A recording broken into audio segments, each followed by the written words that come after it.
Hello everyone, I am Arushi Barapatre and she is Manasvi Akodkar.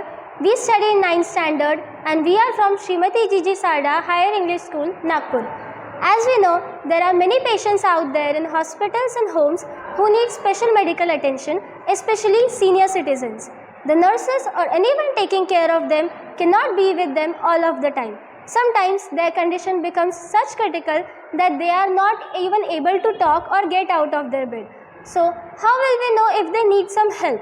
This question arises often. Keeping this in mind, we have made this experimental model safe distance detector.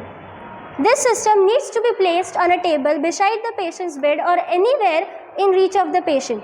The patient just needs to keep or wave their hand or any object in front of the sensor and an alarming sound will be heard and someone nearby will come for an immediate help.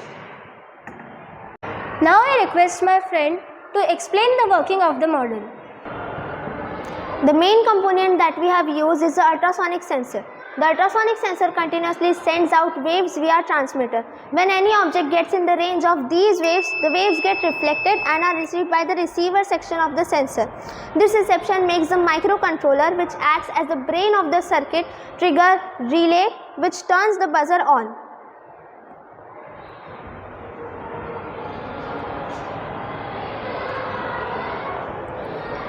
The power is being supplied through the 12-volt DC adapter. When the power comes here, it is reduced by the 7805 voltage regulator IC, which converts 12-volt DC into 5-volt DC. This system is totally contactless and it can sense anything in 1.5 feet range of it. It is multi-purpose and versatile and can be used as an alarming system in various places.